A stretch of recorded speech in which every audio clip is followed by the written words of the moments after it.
¿Qué tal? ¿Cómo están? Pues este martes 5 es una elección muy importante, la de Estados Unidos.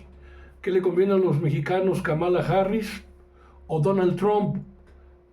Me pregunto y le pregunto a usted, ojalá que me dé una respuesta, un comentario en este espacio, @Sociedades de Pensamiento con un servidor, Carlos Monroy, lo mismo que en TikTok, ahí @Monroy_HR. Y desde luego en Facebook, donde día a día también nos encontramos. Pues efectivamente hoy la presidenta Claudia Sheinbaum aseguró que respetará la decisión, pues nosotros tenemos que respetar la decisión del pueblo de Estados Unidos sobre a quién van a elegir, quién quiere que sea su presidente o su presidenta, porque de todas formas tendremos que trabajar de manera conjunta a ambos países. Eh, entonces, por eso la pregunta que le hago a usted, ¿Donald Trump o Kamala Harris en las relaciones con México y Estados Unidos? Trump, por lo pronto, ya ha amenazado a la presidenta de México, Claudia Sheinbaum, con aranceles extraordinarios para todos los bienes procedentes de México, como en su momento lo hizo también con el presidente histórico Andrés Manuel López Obrador, y afirmó que aplicará la medida si no se frena el flujo de drogas y de criminales a través de la frontera. Dijo que la medida iniciará con sanciones del 25%, pero podría aumentarlas al 50% y hasta el 75% si no ve resultados. ¿Y nosotros cuándo veremos los resultados de parte del gobierno de Estados Unidos? Que allá no hay criminales, no hay narcotráfico, no hay grandes bandas del narcotráfico. ¿Cuánto se ha sabido que las combatan? ¿Cuándo se ha sabido que Estados Unidos, dentro de su país, que lo hagan público, decomise armas y decomise droga, para que todo el mundo sepamos que sí hay efectivamente una lucha conjunta entre ambos países? Por su parte, la señora Kamala Harris, pues si gana las elecciones también tiene México un problema con ella, porque pues no está de acuerdo bien a bien en la revisión del Tratado de Libre Comercio, o bueno, cuando se revise el Tratado de Libre Comercio, porque en sus discursos, el TECMEC, el famoso TECMEC ahora, porque en sus discursos ha dicho que en la revisión al tratado se deben incluir previsiones que protejan a los trabajadores estadounidenses y que hagan más por combatir la cuestión del cambio climático. Además, debemos señalar que ella estuvo entre los 10 senadores de 99 que participaron en la moción que votaron en contra de la adopción del TECMEC en el 2020.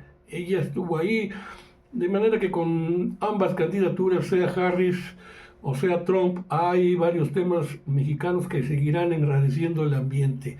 Por ejemplo, las leyes energéticas que subordinan a las empresas privadas extranjeras y mexicanas a las empresas públicas de México, la prohibición del maíz transgénico, la reforma judicial. Ellos eligen a sus jueces, nosotros por qué no, y tienen más de 100 años haciéndolo. La prohibición de maíz transgénico, bueno, ya lo dijimos, la probable eliminación de las comisiones de competencia y telecomunicaciones como organismos autónomos respecto del Ejecutivo. Y Trump, por su parte, también ha dicho que ahora, dice, refiriéndose a la doctora Sheinbaum, que ahora tenemos una nueva presidenta en México. Supongo que es una mujer muy agradable, dicen, aunque yo no la conozco, pero de plano sí le voy a informar el primer día o antes, si no detienen esta entrada de criminales y drogas, como le platicaba, a nuestro país, pues voy a imponer los aranceles que les dije que crecerían del 25%, y tiene un 100% de posibilidades de funcionar, porque si eso no funciona, pues lo haremos de todas formas y llegaremos al 75% para los tipos duros, y lo haré del 100%.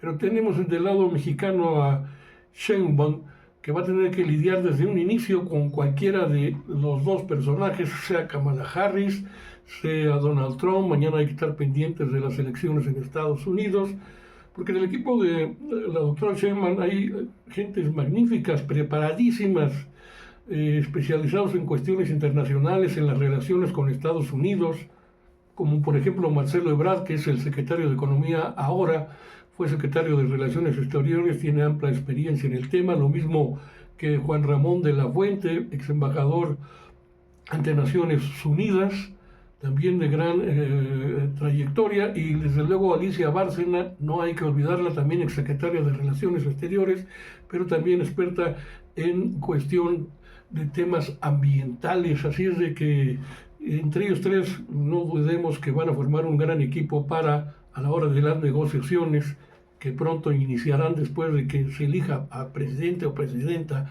en los Estados Unidos, pues lo veremos con mucho interés desde este lado. Pero por eso les digo, ¿qué opina usted, Kamala Harris o Donald Trump? Y vamos ahora con la doctora Sheinbaum y su opinión sobre este cambio de opinión muy radical de los consejeros del INE que pedían un presupuesto inicial de alrededor de 7 mil millones de pesos, luego cambiaron de opinión y dice la presidenta que pues de pronto nos presentan un presupuesto mucho mayor. Inicialmente era de 7 mil millones de pesos para este rubro y sin embargo ahora quieren duplicar el presupuesto. Creemos que se puede hacer con un presupuesto menor, y es que los consejeros del INE alegan que están en la preparación para las elecciones de jueces, magistrados y ministros para el próximo 1 de junio del año que viene, 2025, pero ella dice aquí no hay en juego de dineros que tengan que dirigirse hacia los partidos políticos, que es donde hay un gasto enorme para organizar elecciones en cualquier ámbito, y pues ahí las prerrogativas que se llevan los partidos es un presupuesto muy grande, y aquí no tiene que pasar, no va a pasar eso con los jueces, ministros y magistrados en esa elección, de manera que vamos a estudiar bien esa propuesta, pero desde luego no va a funcionar la cuestión de que quieran duplicar el presupuesto para el INE de tal magnitud. Bueno, luego se fue contra Ernesto Zedillo, se dio contra dos tipos, Ernesto Zedillo y Carrancá, el ministro de la Suprema Corte. Vamos primero con Zedillo, que publicó el fin de semana en el Washington Post, allá en Estados Unidos, una crítica en contra del gobierno de la doctora Claudia Sheinbaum. Y dice la doctora, bueno, ¿por qué lo hizo en el Washington Post? ¿Por qué escribe allá en Estados Unidos en lugar de hacerlo en un medio nacional de los supuesto prestigio como Reforma, pues no sé, La Jornada, El Universal, cualquiera de estos? No, lo publica en el Washington Post, en la queja de la doctora Sheinbaum. ¿No les parece, en respuesta a los reporteros, a manera de pregunta, no les parece que algo no está bien? ¿A quién le está hablando? ¿Al pueblo de México? Pues no, porque no lo publica en un periódico nacional. Entonces, ¿a quién se dirige? Pues al pueblo de Estados Unidos y al gobierno de Estados Unidos. Y por eso en la sección de detector de mentiras les dedicaron especialmente a la personalidad de este presidentillo que tuvimos, Ernesto Zedillo, cuando dice que Claudia Sheinbaum, dice Zedillo en el artículo que escribió en este periódico, que pues, Sheinbaum va a destruir la democracia por defender el legado del presidente López Obrador, y por ello en el detector de mentiras le presentan las mentiras del texto del expresidente y recordando las acciones de Zedillo cuando tuvo su mandato. Primero, una mentira que creara o que creará un poder judicial independiente. Es un decreto, dice la doctora Sheinbaum, en lo que se organizó a la Suprema Corte de Justicia de la Nación para reorganizar al Poder Judicial. Es mentira que salvara a él, Zedillo, a México de las deudas. Convirtió en deuda pública las deudas de los bancos, de los particulares, de los privados, cargándolos sobre los hombros del pueblo de México. Mentira que defendiera la seguridad y derechos humanos en México, cuando allí están las matanzas de Aguas Blancas y de Acteal, privatizó puertos, minas, satélites, ferrocarriles y gas, y todavía cínicamente escribe este artículo dándoselas de muy gran expresidente y patriota.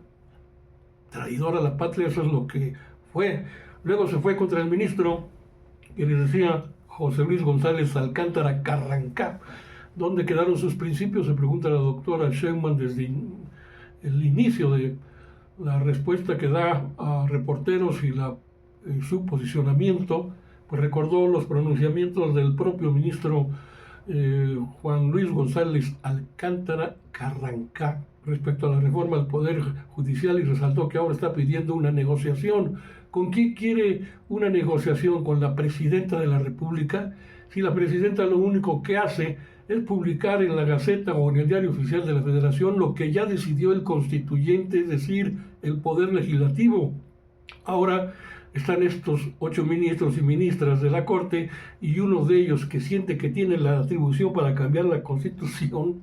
Dice, ¿quién está entonces poniendo en duda la reforma del Poder Judicial? Un ministro de la Corte.